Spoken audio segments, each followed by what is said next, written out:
സുഹൃത്തുക്കളെ, എല്ലാവർക്കും സ്വാതന്ത്ര്യദിനാശംസകൾ. അവിടെ മേലെ ലോഗോയുടെ അടുത്ത് നോക്കിക്കഴിഞ്ഞാൽ കാണാം. ഇന്നലെ ഞാനത് വീഡിയോ ആയിട്ട് ഇട്ടിരുന്നു.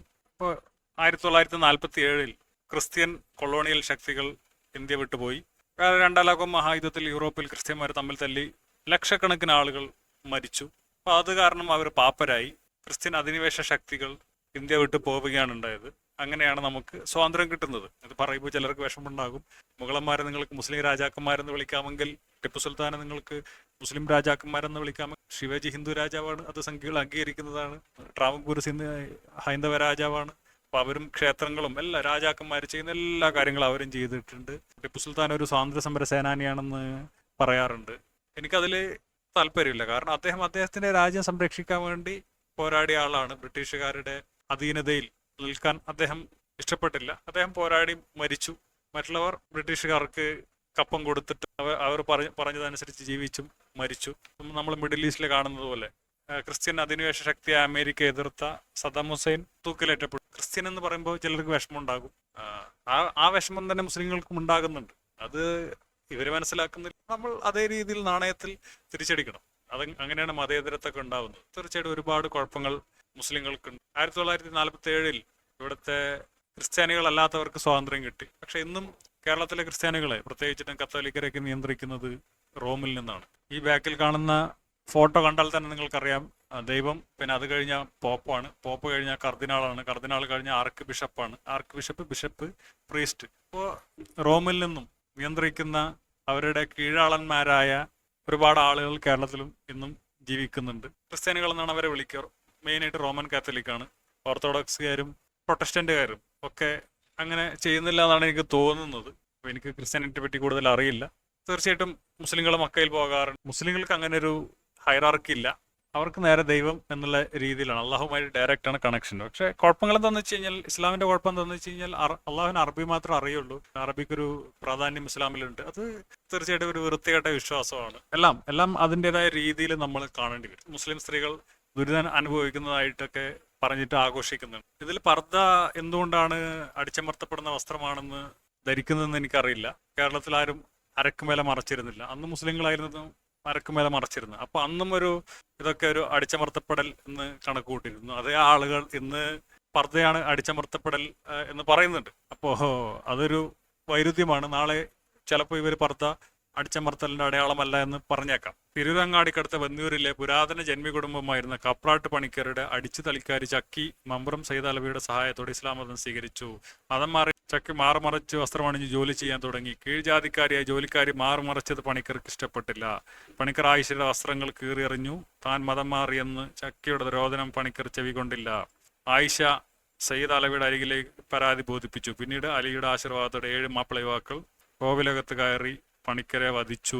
അപ്പോൾ പഴയ കാലഘട്ടത്തിൽ മറക്കൽ ഒരു അടിച്ചമർത്തപ്പെടലിന്റെ അടയാളമായിരുന്നു. മാറ് തുറന്നു നടക്കൽ അടിച്ചമർത്തലല്ലായിരുന്നു. അപ്പോൾ കാലം മാറി, ഇന്ന് പർദ്ദ ഒരു അടിച്ചമർത്തലിന്റെ അടയാളമായി മാറി.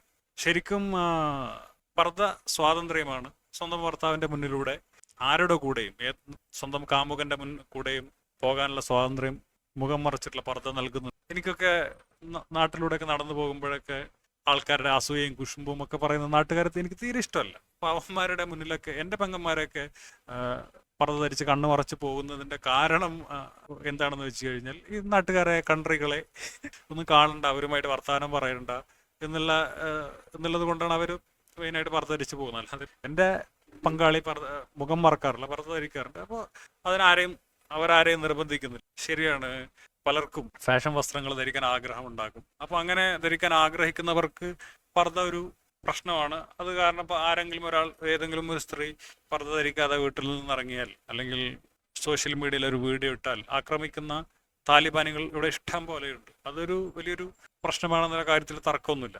അതൊരു വലിയൊരു സാമൂഹിക വിഷയം കൂടിയാണ്. അതിനെതിരായിട്ടുള്ള ശക്തമായ നടപടികൾ ഞാൻ വരും കാലങ്ങളിൽ ചെയ്യും.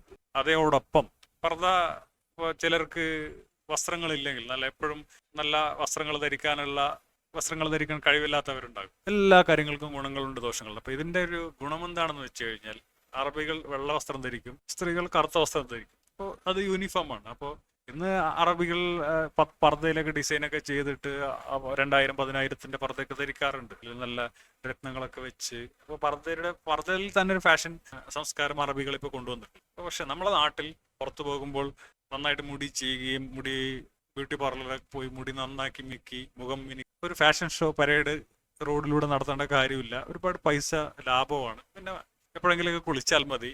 നമ്മളിപ്പോൾ ജോലി എടുത്തുകൊണ്ടിരിക്കുകയാണ്, വീട്ടിൽ എന്തെങ്കിലും ഒരു ജോലിയൊക്കെ ആയിട്ട് ഇങ്ങനെ മാക്സിയോ തന്നെ ഒക്കെ മുഷിഞ്ഞിരിക്കുകയാണെങ്കിലും ഇപ്പോൾ പുറത്തേക്ക് പോകാൻ ഒരു അത്യാവശ്യം വന്നു, അപ്പോൾ ഡയറക്റ്റ് ഒരു പർദ്ദ ഇടുക, പോവുക.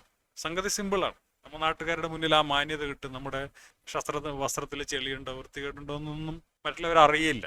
അപ്പം അങ്ങനെയുള്ള ഒരു സ്വകാര്യതയും കൂടി പർദ്ദ. ഇപ്പോൾ ചിലരൊക്കെ പറയാറുണ്ട് ബസ്സിലൊക്കെ പോകുമ്പോൾ പർദ്ദ ഇട്ടുന്ന സ്ത്രീകൾ മാറാറുണ്ട്. അതെനിക്ക് എത്രത്തോളം ശരിയാണെന്ന് എനിക്കറിയില്ല.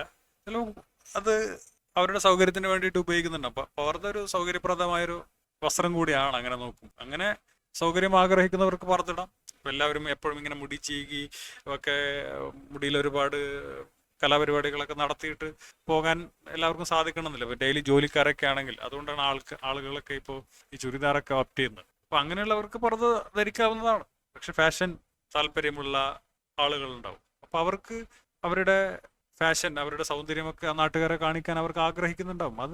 അതിനുള്ള സ്വാതന്ത്ര്യം ഇവിടെ കൊടുക്കണം.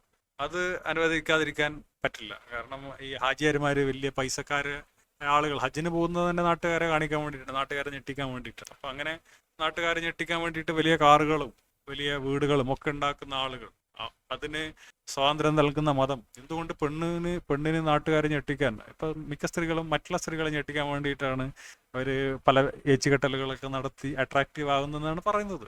അതിനുള്ള സ്വാതന്ത്ര്യം ആ പെണ്ണുങ്ങൾക്കും കൊടുക്കണം. ആൾക്കാർ രസിച്ചോട്ടേന്ന്. അപ്പൊ ചിലര് നിങ്ങളെ കാറ് കണ്ടിട്ട് അവർക്ക് മറ്റവർക്ക് ഞെട്ടാമെങ്കിൽ പെണ്ണുങ്ങൾക്ക് തങ്ങളുടെ ആകാര വടിവിനെ കാണിച്ചുകൊണ്ട് മറ്റുള്ളവർ ഞെട്ടിക്കുന്നതിൽ എന്താണ് തെറ്റെന്ന് എനിക്ക് മനസ്സിലായിട്ടില്ല. ഇപ്പോൾ പർദ്ദയുടെ മെയിൻ ഒരു സാമൂഹികമായ ഒരു പ്രശ്നം എന്താണെന്ന് വെച്ച് കഴിഞ്ഞാൽ, ഇപ്പോൾ നമ്മളൊരു ഓഫീസിലൊക്കെ ചെല്ലുമ്പോൾ നമ്മൾ ഈ മുഖം കാണിക്കണവർ, അതാണ് പർദ്ദയുടെ സാമൂഹ്യപരമായൊരു വിഷയം. മറ്റുള്ള കാര്യങ്ങളിൽ എനിക്ക് പർദ്ദ ഒരു മോശപ്പെട്ട ഒരു വസ്ത്രമായിട്ട് എനിക്ക് തോന്നിയിട്ടില്ല, അടിച്ചമർത്തപ്പെട്ട വസ്ത്രമായിട്ട് തോന്നിയിട്ടില്ല. പക്ഷെ അതൊരു ചോയ്സ് ആയിരിക്കണം. ഇപ്പോൾ AR റഹ്മാന്റെ 2 മക്കൾ, ഒരാൾ പർദ്ദ ഇടുന്നുണ്ട്, ഒരാൾ പർദ്ദ ഇടാതിരിക്കുന്നുണ്ട്. അപ്പം അങ്ങനെയുള്ള ചോയ്സ് അവർക്ക് കിട്ടുകയാണെങ്കിൽ ഓക്കെ. നമ്മൾ റോഡിലൂടെ പോകുമ്പോൾ ഹെൽമെറ്റ് ധരിക്കുമ്പോൾ ആരാണ് പോകുന്നതെന്ന് മറ്റുള്ളവർക്ക് തിരിച്ചറിയാൻ പറ്റില്ല. അപ്പം ഞാൻ മിക്കപ്പോഴും ഹെൽമെറ്റ് ധരിച്ചിട്ടാണ് പോകുക. കാരണം നാട്ടുകാരെ കാണാനോ നാട്ടുകാരോട് സംസാരിക്കാനോ എനിക്ക് താല്പര്യം. നാട്ടുകാർ നല്ലവരാണെങ്കിലും ഓക്കെ. ഇത് മറ്റുള്ളവന്റെ കുഴപ്പങ്ങൾ കണ്ടുപിടിക്കാനും മറ്റുള്ളവന്റെ കല്യാണം മുടക്കാനും മറ്റുള്ളവൻ നശിക്കാൻ ആഗ്രഹിക്കുന്ന ആളുകൾ, അങ്ങനെയുള്ള കൺട്രികളോട് എന്ത് സംസാരിക്കാനെന്ന് എനിക്ക് പലപ്പോഴും തോന്നി. ഇവനോടൊക്കെ എന്ത് സംസാരിക്കാൻ. അപ്പോൾ അങ്ങനെയുള്ള ആളുകളെ അവഗണിക്കാനും ഒക്കെ നമുക്ക് ഈ റോട്ടിലൊക്കെ എൻ്റെ പെങ്ങളെ കണ്ടാലും ഞാൻ തിരിച്ചറിയാറില്ല. അപ്പോൾ ആ ഒരു സ്വാതന്ത്ര്യം ഇവർക്ക് കിട്ടുന്നുണ്ട് എന്നുള്ളത് ഒരു സത്യമാണ്. പക്ഷെ ഒരു പൊതുനിരത്തിൽ പോകുമ്പോൾ അല്ലെങ്കിൽ ഒരു ഓഫീസിലേക്ക് കയറി ചെല്ലുമ്പോൾ ഒരു ഗ്യാതറിങ്ങിൽ, ഇപ്പോൾ നമ്മൾ റോട്ടിലൂടെ ഒക്കെ പോകുമ്പോൾ നമ്മൾ പർദ്ദ ധരിക്കുന്നു എന്നുള്ളത്, ഹെൽമെറ്റ് ഇടുന്നു, അത് ഓക്കെയാണ്. പക്ഷെ നമ്മൾ റോട്ടിൽ നിന്നും അല്ലെങ്കിൽ വണ്ടിയിൽ നിന്നും വെളിയിൽ ഇറങ്ങിക്കഴിഞ്ഞാൽ പിന്നെ നമ്മൾ മുഖം മറക്കുന്നില്ല. നമ്മൾ മുഖം കാണിച്ചിട്ടാണ് നടക്കുന്നത്. ചില സ്ഥലങ്ങളിലൊക്കെ പർദ്ദ ഇട്ടിട്ട് പിടിച്ചു പറിക്കുന്ന ആളുകളുണ്ട്, പർദ്ദ ഇട്ടിട്ട് മോശം നടത്തുന്ന ആളുകളുണ്ട്. പർദ്ദ എന്ന് പറഞ്ഞാൽ മുഖം മറച്ചിട്ട്. അപ്പോൾ അത് അങ്ങനെ കള്ളന്മാർക്ക് സൗകര്യം ഒരുക്കുന്നത് പർദ്ദയുടെ അല്ല, ഈ നിക്കാബിന്റെ മുഖം മറക്കുന്ന വസ്ത്രം. മുഖം മറക്കുന്നത് ഒരു പൊതുസ്ഥലത്ത് മുഖം മറക്കുന്നത് തെറ്റാണ്. അത് സാമൂഹ്യപരമായിട്ട് നിരോധിക്കേണ്ട സംഗതിയാണ് എന്നുള്ള കാര്യത്തിൽ യാതൊരു തർക്കവുമില്ല. നടന്നു പോകുമ്പോഴൊക്കെ പർദ്ദ ധരിച്ചോട്ടെ. പക്ഷെ അതിനെ പറ്റിയിട്ട് ഒരു ഡിബേറ്റ് ആവശ്യമാണ്. പർദ്ദ എവിടെയൊക്കെയാണ് ഈ പ്രശ്നമാകുന്നത് എന്നുള്ള ഒരു സോഷ്യലായിട്ടുള്ള കാര്യങ്ങൾ പറയുമ്പോൾ പർദ്ദയെ പറ്റി നമുക്ക് വിമർശിക്കാവുന്നതാണ്. നേരത്തെയുള്ള ഇമേജ് അടിച്ചമർത്തലാണെങ്കിൽ ഈ ഇമേജ് എന്താണ്? ഇതിൽ കന്യാസ്ത്രീകൾ സ്വാതന്ത്ര്യദിനം ആഘോഷിക്കുകയാണ്. ശരിയാണ്, മുഖം കാണിക്കുന്നുണ്ട്. പക്ഷേ സ്വയംഭോഗം ചെയ്യാൻ, അതായത് സ്വന്തം ശരീരത്തിൽ തൊട്ടിട്ടൊന്ന് ആസ്വദിക്കാൻ ഈ പാവങ്ങൾക്ക് അവകാശമില്ല. കേരളത്തിൽ മിണ്ടാമടങ്ങൾ എന്ന് പറഞ്ഞിട്ട് മിണ്ടാമടങ്ങൾ ഉണ്ട്. അച്ഛന്മാര് പറഞ്ഞ ആളുകളോ ആ മഠത്തിൽ കയറിയിട്ട് ആ പാവങ്ങളെ ദ്രോഹിച്ചാൽ, ഏത് രീതിയിലും ദ്രോഹിച്ചാൽ അവർക്ക് മിണ്ടാൻ പാടില്ല. മൗനവ്രതമാണ്. ഈ അച്ഛന്മാർക്ക് വിശ്വാസ ഗുണ്ടകളുടെ പിൻബലമുണ്ട്. മുഹമ്മദ് നബി 1400 വർഷം മുന്നേ 11 കല്യാണം കഴിച്ച് അയാളുടെ ശല്യം അങ്ങ് തീർന്നു. പക്ഷേ യേശു ഇന്നും കെട്ടിക്കൊണ്ടിരിക്കുകയാണ്, നിരത്തി കെട്ടുകയാണ്. അപ്പൊ ഇന്നലെ മിനിഞ്ഞാന്ന് ഞാൻ അൽഫോൺസാമിയുടെ ഫാൻസി ഡ്രസ്സാണെന്നൊക്കെ പറഞ്ഞിട്ടൊരു വീഡിയോ ഇട്ടിരുന്നു. അപ്പോൾ അവർ പറഞ്ഞത് ഫാൻസി ഡ്രസ്സാണെന്ന്. എന്ത് ഫാൻസി ഡ്രസ്സ്? നെഹ്റുവിന്റെ ചാച്ചാജി അനുകരിക്കുന്നത് നെഹ്റു ആകാൻ വേണ്ടിയിട്ടാണ്, ഗാന്ധിജി അനുകരിക്കുന്ന ഗാന്ധിജി ആകാൻ വേണ്ടിയിട്ടാണ്. നിങ്ങൾ അൽഫോൺസാമയെ ആഘോഷിക്കുന്നുണ്ടെങ്കിൽ അതിന്റെ അർത്ഥം എന്താണ്? ഇവരൊക്കെ അൽഫോൻസാമി ആയാൽ അവർക്കത് പ്രചോദനം കൊടുക്കുകയാണ്, ചൂണ്ടയിടുകയാണ്. യേശുവിൻ്റെ പെണ്ണ് കാണൽ ചടങ്ങാണ്. അത് ചിലർക്ക് ദൈവവിളി എന്ന് പറഞ്ഞിട്ട് ചിലർ അതിൽ പെട്ടുപോകും. ചിലർ സ്ത്രീധനം കൊടുക്കാൻ താല്പര്യമില്ലാത്ത ആളുകൾ, സ്ത്രീധനം തന്നെ തെറ്റാണ്, അത് വേറെ കാര്യം. അങ്ങനെയുള്ള ആളുകൾ തങ്ങളുടെ കുട്ടികളെ മഠത്തിൽ കൊണ്ടുപോയി ചേർക്കാറുണ്ട് അത്ര. അപ്പം എന്തായാലും ക്രിസ്ത്യാനികൾ തന്നെ പറയുന്നത്, ക്രിസ്ത്യാനികൾ എന്ന് പറഞ്ഞാൽ ഞാനിപ്പോൾ പറയുമ്പോൾ മുസ്ലിമാണെന്ന് പറയും, പക്ഷേ തലതിരിഞ്ഞവനാണ്. അതേപോലെ തലതിരിഞ്ഞ ആളുകളുണ്ട്. അപ്പോൾ അവന്മാരാണ് ഈ കാര്യങ്ങളൊക്കെ നമുക്ക് പറഞ്ഞു തരുന്നത്. കാരണം ക്രിസ്ത്യാനിറ്റി അകത്തുനിന്ന് നടക്കുന്നുള്ളത് ശരിക്കും അതിൻ്റെ ഗ്രാവിറ്റി നമുക്ക് കിട്ടില്ല. അപ്പോൾ ഇങ്ങനെ പെണ്ണ് കാണിച്ചിട്ട് ഇവരെ മിണ്ടാമ്പടങ്ങളിലേക്ക് അയക്കുക, ഫ്രീ ആയിട്ട് ജോലി ചെയ്യിപ്പിക്കുകയാണ് ദൈവത്തിൻ്റെ പേരും പറഞ്ഞിട്ട്. അവരവർക്ക് ഇഷ്ടമുള്ളപ്പോൾ അവർ സാമൂഹിക പ്രവർത്തനങ്ങൾ ചെയ്തോട്ടെ. ഇവർ ദൈവത്തിൻ്റെ പേരിൽ അടിമപ്പണി ചെയ്യിക്കുകയാണ് ഇവരെ കൊണ്ട്. ഇവർ ചെയ്യുന്ന പണികൾക്കൊന്നും പ്രതിഫലമില്ല. മിണ്ടാമ്പടങ്ങളിൽ 4 മണിക്ക് എണീക്കും, അത്ര 4 മണിക്ക് എണീച്ചിട്ട് പ്രാർത്ഥന എന്നൊക്കെ പറഞ്ഞിട്ട് തുടങ്ങും. ദ്രോഹമല്ല ഇതൊക്കെ. ഓക്കെ, മുസ്ലിം പെണ്ണിന് മുഖം കാണിക്കുന്നില്ല, അല്ലെങ്കിൽ അവർക്ക് വസ്ത്രം ധരിക്കാൻ പറ്റുന്നില്ല എന്നുള്ളൊരു വിഷമമാണ് അവർക്കുള്ളത്. ഈ സ്ത്രീകളുടെ കാര്യവും യേശുവിൻ്റെ മണവാട്ടി എന്നും പറഞ്ഞിട്ട് ഒരു മനുഷ്യന് ഏറ്റവും ആവശ്യം ഭക്ഷണമാണ്, പിന്നെ ഫുഡാണ്, അത് കഴിഞ്ഞ് സെക്സാണ്. അത് ഇവർക്ക് നിഷേധിക്കല്ലേ? അത് തെറ്റല്ലേ? അപ്പം ഇങ്ങനെയുള്ള ഭീകരമായ ആക്രമണങ്ങൾ എന്തുകൊണ്ടാണ് കാണാത്തത്? കേരളത്തിൽ ക്രിസ്ത്യൻ മഠങ്ങൾ തകർക്കണം, അതിൻ്റെ മുന്നിൽ വമ്പൻ പ്രക്ഷോഭങ്ങൾ എന്തായാലും അടുത്ത കാലത്ത് തന്നെ നടക്കും. കാരണം ഇത് വലിയൊരു പ്രശ്നമാണ്.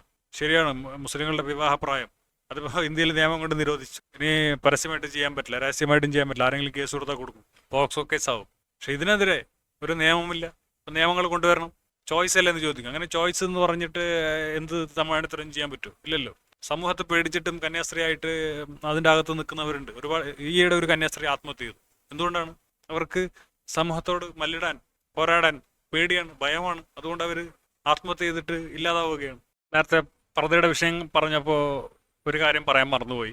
പർദ്ദയുടെ മെയിൻ പ്രശ്നം എന്താണെന്ന് വെച്ച് കഴിഞ്ഞാൽ, അതൊരു പർദ്ദയിട്ടൊരു ആളെ കണ്ടു കഴിഞ്ഞാൽ അവർ ഏത് മതക്കാരാണെന്ന് മനസ്സിലാക്കും. അതാണ് പർദ്ദയുടെ ഏറ്റവും വലിയ പ്രശ്നം. അത് ലോഹയിട്ട് അച്ഛനെ കണ്ടാലും കുറി തൊട്ട ആൾക്കാരെ കണ്ടാലും മനസ്സിലാകും. ഇപ്പോൾ ആണുങ്ങളിൽ, പുരുഷന്മാരിൽ മുസ്ലിംമാരാണ് ക്രിസ്ത്യാനി ആരാണെന്ന് പെട്ടെന്ന് കണ്ടാൽ മനസ്സിലാവില്ല. പക്ഷെ ഒരു ഹിന്ദുവിനെ കണ്ടാൽ പെട്ടെന്ന് മനസ്സിലാവും. കാരണം മിക്ക ഹിന്ദുക്കളും അല്ലെങ്കിൽ ഏകദേശ ഹിന്ദുക്കളൊക്കെ കുറി തൊട്ടിട്ടുണ്ടാവും. അപ്പോൾ ഇവൻ ഏതാ ഇനെന്ന് കണ്ണെന്ന് മാത്രമേ തന്നെ മനസ്സിലാവും.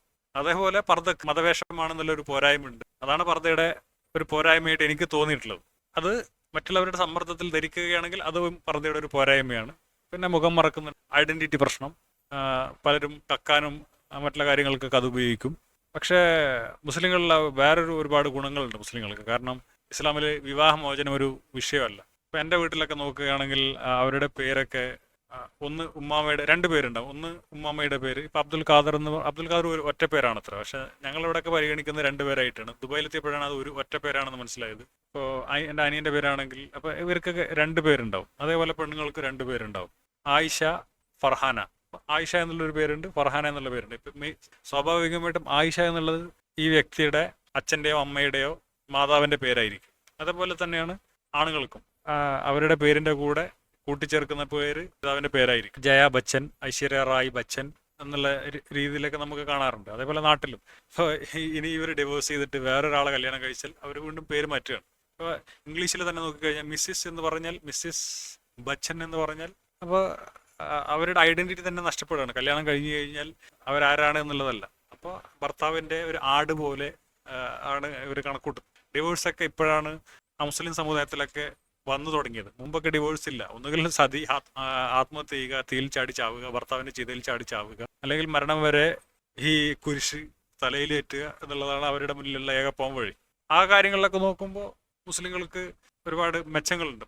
ഭർത്താവിൻ്റെ അടയാളങ്ങൾ അല്ലെങ്കിൽ ഹസ്ബൻഡ് എന്ന് ആനിമൽ ഹസ്ബൻഡറി, ഭർത്താവ് എന്ന് പറയുമ്പോൾ ഭരിക്കുക, തൻ്റെ പങ്കാളിയുടെ, പുരുഷ പങ്കാളിയുടെ ഉടമസ്ഥാവകാശം അല്ലെങ്കിൽ അവരുടെ ബ്രാൻഡ് നെയിം പേറി നടക്കേണ്ട കാര്യം മുസ്ലിം സ്ത്രീകൾക്ക് ഇസ്ലാമിലില്ല. സാംസ്കാരികമായിട്ട് മലയാളി സ്ത്രീകളൊക്കെ അത് ചെയ്യുന്നുണ്ടാവും. അപ്പോൾ അത് മുസ്ലിങ്ങൾക്ക് സംബന്ധിച്ചിടത്തോളം ഒരു മെച്ചമാണ്. ഇപ്പോൾ ഹിന്ദു സ്ത്രീകൾ തന്നെ ഈ ഓക്കെ കുറി തൊടുന്നത് വേറെ, ഈ സിന്ദൂരം തലയിൽ തൊടും. നിങ്ങൾ കല്യാണം കഴിച്ച സ്ത്രീകളൊക്കെ നോക്കിയാൽ മതി. അതിനർത്ഥം അവർ ഇപ്പോൾ ഓടിക്കൊണ്ടിരിക്കുന്ന വണ്ടിയാണ്, തങ്ങളെ ഒരാൾ ഓടിച്ചുകൊണ്ടിരിക്കുകയാണ്, അല്ലെങ്കിൽ ഞങ്ങൾക്കൊരു യജമാനനുണ്ട്, ഒരു ഉടമസ്ഥനുണ്ട് എന്നുള്ളതാണ് അതിനർത്ഥം. ഞങ്ങൾ കല്യാണം കഴിച്ചതാണ് എന്നുള്ള അർത്ഥമാണെങ്കിൽ എന്തുകൊണ്ട് ഈ അർത്ഥം സിന്ദൂരം പുരുഷൻ ധരിക്കുന്നില്ല? അതും കൂടി നമ്മൾ കാണണ്ടേ? അപ്പൊ ഇതൊരു അടിച്ചമർത്തലല്ലേ? ആണ്. പറയുമ്പോൾ എല്ലാം അതിൻ്റെതായ ലെവലിൽ പറയണം. ഇങ്ങനെ അല്ലേ? വെറും പർദ്ദ മാത്രം അടിച്ചമർത്തലായി കഴിഞ്ഞാൽ അത് നടക്കില്ല. അത് ഇരട്ടത്താപ്പാണ്, പല തന്തക്ക് പറഞ്ഞ പരിപാടിയാണ്. ആ പരിപാടി എന്തായാലും ഞാൻ ചെയ്യില്ല. അപ്പൊ അതാണ് നിങ്ങളോട് ഈ വിഷയത്തിൽ എനിക്ക് പറയാനുള്ളത്. ഇപ്പോൾ സ്വാതന്ത്ര്യ ദിനത്തിൽ അവസാനം പറയാനുള്ളത് എന്താണെന്ന് വെച്ച് കഴിഞ്ഞാൽ, ഇപ്പോൾ പലരും ഇന്ത്യയുടെ സംസ്കാരം എന്ന് പറയുന്നത് തക്ഷശില എന്നൊക്കെ പറയാറുണ്ട്. പക്ഷേ തക്ഷശിലയും ബീഹാറും നമ്മളും തമ്മിൽ ഒരു ബന്ധവുമില്ല. നമ്മളും ഒരു കാലഘട്ടത്തിലും, ഇപ്പോൾ അശോകന്റെ കാലഘട്ടത്തിലായാലും മുഗൾ കാലഘട്ടത്തിലായാലും ഒക്കെ ആരും ഭരിക്കാത്ത ഒരു പ്രദേശമാണ് നമ്മുടെ ഈ പ്രദേശങ്ങൾ. അത് എന്തുകൊണ്ടാണെന്ന് എനിക്കറിയില്ല. ഒന്നാമത് അവിടെ നിന്ന് വന്ന് ദൂരം കൂടുന്നത് കൊണ്ടാണോ, അല്ലെങ്കിൽ നമ്മളുടെ ഭൂമിശാസ്ത്രപരമായ എന്തെങ്കിലും വിഷയങ്ങളാണോ എന്നറിയില്ല. ഇവിടെ ഒരുപാട് പഴക്കമുള്ള നിർമ്മിതികൾ തന്നെ 200-300 വർഷം മുന്നേ ഉള്ള ഒരു ബിൽഡിങ്ങുകളൊക്കെ ഉണ്ടാവുള്ളൂ. അപ്പോൾ നമ്മൾക്ക് വലിയ സംസ്കാരമൊന്നുമില്ല. അപ്പോൾ എന്തിനെ പറ്റിയിട്ടെങ്കിലും ദേശീയപരമായിട്ട് ഞാൻ അഭിമാനിക്കുന്നുണ്ടെങ്കിൽ അഭിമാനിക്കേണ്ട കാര്യമില്ല. കാരണം ചിലർ പറയാറുണ്ട് അവരുടെ തുമ്പ് പോയതിൽ അവർക്ക് വിഷമമുണ്ട്. എനിക്ക് തുമ്പ് പോയതിൽ എനിക്ക് വിഷമമില്ല. തുമ്പുള്ളവർ മോശക്കാരാണെന്നുള്ള അഭിപ്രായമില്ല. തുമ്പുണ്ടായാലും ഇല്ലെങ്കിലും ഒന്നിനും ഒരു കുറവില്ല എന്നാണ് തുമ്പുള്ളവരുമായിട്ടും ഇല്ലാത്തവരുമായിട്ടൊക്കെ ടൂർണമെന്റ് നടത്തിയ ആളുകൾ പറഞ്ഞിട്ടുള്ളത്. അപ്പോൾ അത് മാത്രമല്ല, ഞാൻ കാസർഗോഡാണ്. അപ്പോൾ എൻ്റെ ഉമ്മ ഉണ്ടാക്കി തന്ന കറികൾ എനിക്ക് കഴിക്കാൻ ഭയങ്കര ഇഷ്ടമാണ്. കാരണം അത് ഞാൻ ചെറുപ്പത്തിൽ കണ്ടു വളർന്ന സംഗതി ആയതുകൊണ്ടാണ്. ഞാൻ ചെറുപ്പത്തിലെ ഗർഭപാത്രത്തിലെ രുചിച്ച കേട്ട സംസാരങ്ങൾ കേൾക്കുമ്പോൾ എനിക്ക് കാസർഗോഡ് ഭാഷ കേൾക്കുമ്പോൾ പ്രത്യേക ഒരു അടുപ്പം വരും. തുളു, ഉറുദു, അപ്പോൾ ഇതൊക്കെ ഞാൻ ചെറുപ്പത്തിലെ, അതായത് ഗർഭപാത്രത്തിൽ ഇരിക്കുമ്പോഴേ ഞാൻ കേൾക്കുന്ന ഭാഷയാണ്. കാസർഗോഡ് ബ്യാരി എന്നൊക്കെ പറയും, കാസർഗോഡ് മലയാളം, പിന്നെ തുളു, പിന്നെ കൊങ്കണി, ഉറുദു. ഈ ഭാഷയോടൊക്കെ പ്രത്യേകിച്ചിട്ടൊരു അടുപ്പം എനിക്കുണ്ട്. കാസർഗോഡ് എന്ന് പറയാൻ പറ്റില്ല, ഷെറിയ എന്ന് പറയുന്ന ഈ ഗ്രാമത്തോട് എനിക്ക് ഒരു അടുപ്പമുണ്ട്. എന്ന് വിചാരിച്ചിട്ട് കാസർഗോഡിലെ മറ്റ് ഗ്രാമവാസികൾ മോശക്കാരാണെന്നോ അവർ ഞങ്ങളെക്കാൾ മെച്ചമുള്ളവരാണെന്നോ, അല്ലെങ്കിൽ കാസർഗോഡ് ജില്ല മെച്ചമാണെന്നോ, തിരുവനന്തപുരം ജില്ല മോശമാണെന്നോ, കേരളം മെച്ചമാണെന്നോ എന്നുള്ള അഭിപ്രായം എനിക്കില്ല. അങ്ങനെയുള്ളവരുണ്ടാകാം. അപ്പോൾ എൻ്റെ ദേശീയപരമായൊരു കൺസെപ്റ്റ് അതാണ്. അപ്പോൾ എൻ്റെ സ്വാതന്ത്ര്യം എന്ന് പറയുന്നതും അങ്ങനെ. ഇന്ത്യ എന്നുള്ള ഒരു ചട്ടക്കൂട് ഒരു ഷിറിയക്കാരൻ്റെ സ്വാതന്ത്ര്യത്തിലേക്ക് കൈകടത്തുന്നില്ല.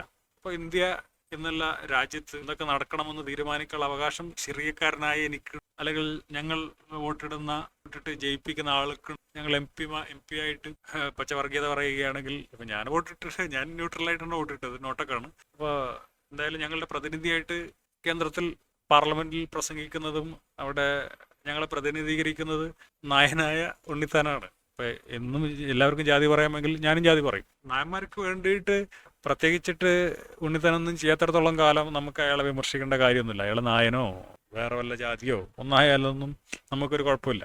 അപ്പോൾ അങ്ങനെ ഒരു രാജ്യത്ത് എനിക്ക് സ്വാതന്ത്ര്യമുണ്ട്. കാരണം ഇന്ത്യയിൽ എന്തൊക്കെ നടക്കണമെന്ന് തീരുമാനിക്കുന്നത് എൻ്റെ പ്രതിനിധിയും കൂടിയാണ്. അതുകൊണ്ട് ഇന്ത്യ എന്നുള്ള രാജ്യത്തെ ഞാൻ ബഹുമാനിക്കുന്നു. പക്ഷെ അങ്ങനെയുള്ളൊരു അവകാശം എനിക്ക് തരാത്ത സമയത്ത് ഞാൻ ഇന്ത്യ എന്നുള്ളൊരു രാജ്യത്തെ ഞാൻ ബഹുമാനിക്കില്ല. കാരണം അതൊരു അടിച്ചമർത്തലാണ്, ഏകപക്ഷീയമാണ്. ഇവിടെ ഞാനും കൂടി പങ്കാളിയായ 140 കോടി ജനങ്ങൾ പങ്കാളിയായ ഒരു പാർട്ട്ണർഷിപ്പ് ബിസിനസ്സാണ് ഇന്ത്യ എന്നുള്ളൊരു രാജ്യം. അങ്ങനെ നോക്കുമ്പോൾ എനിക്ക് ആ രാജ്യത്തോട് ബാധ്യതകളുണ്ട്, കടപ്പാടുണ്ട്, സ്നേഹമുണ്ട്. അതാണ് എൻ്റെ ദേശീയത എന്ന് പറയുന്ന ഒരു കൺസെപ്റ്റ്. അപ്പോൾ ഇത്രയൊക്കെയാണ് എനിക്ക് പറയാനുള്ളത്. ശരി, എല്ലാവർക്കും വീണ്ടും സ്വാതന്ത്ര്യദിനാശംസകൾ. മറ്റുള്ളവരുടെ സ്വാതന്ത്ര്യത്തിലേക്ക് കൈകടത്തുന്ന ആരായാലും സ്വാതന്ത്ര്യദിനം ആഘോഷിക്കാൻ അർഹരല്ല. അത് മറ്റുള്ളവരെ പർദ്ദയിടിപ്പിക്കുന്നവരായാലും സിന്ദൂരം ഇടിപ്പിക്കുന്നവരായാലും കന്യാസ്ത്രീ മഠങ്ങളിലേക്ക് അയപ്പിക്കുന്നവരായാലും അവർക്ക് ആഘോഷിക്കാൻ യാതൊരു അവകാശവും ഇല്ല.